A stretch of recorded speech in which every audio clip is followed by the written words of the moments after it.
প্রবাসীর টাকা পাঠানোর জন্য আপনি ক্যাম্পেইন করছেন, বৈধভাবে টাকা পাঠান, হুন্ডিতে পাঠান না সেই ক্যাম্পেইন করছেন, কিন্তু ওই প্রবাসী ভাই বোন যখন বিপদে পড়ছে তাকে সাহায্য করবার মতো ন্যূনতম আন্তরিকতা প্রচেষ্টা আপনাদের মধ্যে নাই কেন? পার্টিকুলারলি যারা মালয়েশিয়াতে আছে, মধ্যপ্রাচ্যে আছেন, তাদেরকে অ্যাম্বাসির কর্মকর্তারা মনে করে আমার দেশের চাকর বাকর। বাংলাদেশের অর্থনীতি ভেঙে পড়ে নাই যে কারণে, তার একটা বড় কারণ হচ্ছে এই প্রবাসী ভাই বোনদের টাকা। জন্ম সনদ, মৃত্যু সনদ, তারপরে ইনহেরিটেন্স সার্টিফিকেট, এই সকল ডকুমেন্টেশন করার জন্য বারবার বলা হচ্ছে।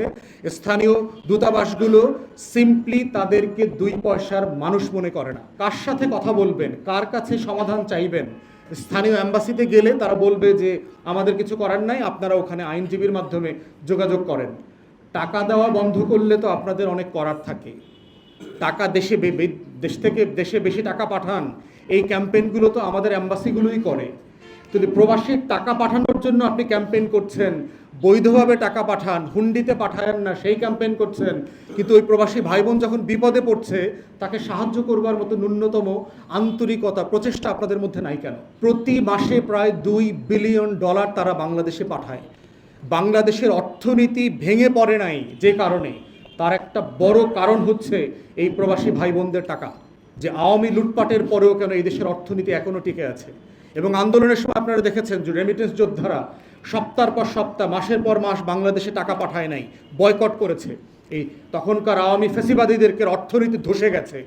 মাসের পর মাস কিভাবে টাকা না পাঠানোর কারণে অর্থনীতিতে কিভাবে হাসিনা বেকুফ হয়ে গেছিল, যে কিভাবে এই টাকাগুলো হারায় গেছে অর্থনীতি থেকে।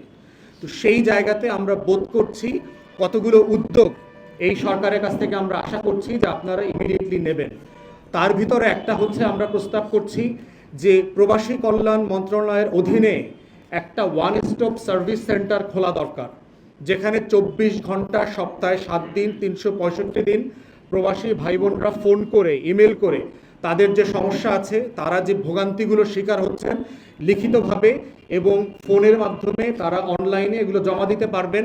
এবং এটার একটা সার্ভিস দেবার একটা ডেডলাইন থাকতে হবে, 3 দিন, 7 দিন, 10 দিন।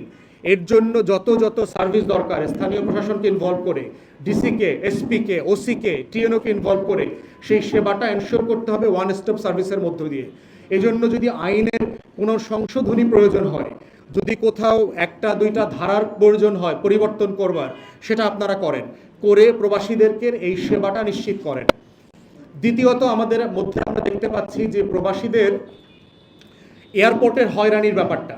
এয়ারপোর্টে কদিন আগে দেখেছেন যে আপনার ইউরোপ থেকে একটা পরিবার আসছে, তাদের সাথে ওখানকার সিকিউরিটির মারামারি পর্যন্ত, ধস্তাধস্তি হয়ে গেছে।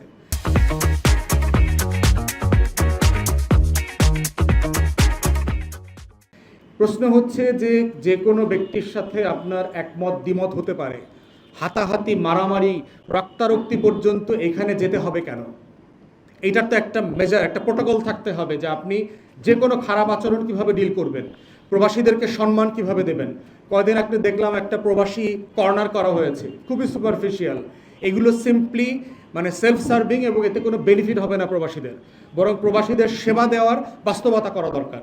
অ্যাম্বাসিগুলো থেকে প্রতিনিয়ত আমরা যে অভিযোগগুলো পাই, পাসপোর্ট রিনিউ করার আবেদন করা হয়েছে, পাসপোর্ট পাচ্ছে না, এনআইডি করবার জন্য আবেদন করা হচ্ছে, এনআইডি পাচ্ছে না, জন্ম সনদ, মৃত্যু সনদ, তারপরে ইনহেরিটেন্স সার্টিফিকেট, এই সকল ডকুমেন্টেশন করার জন্য বারবার বলা হচ্ছে।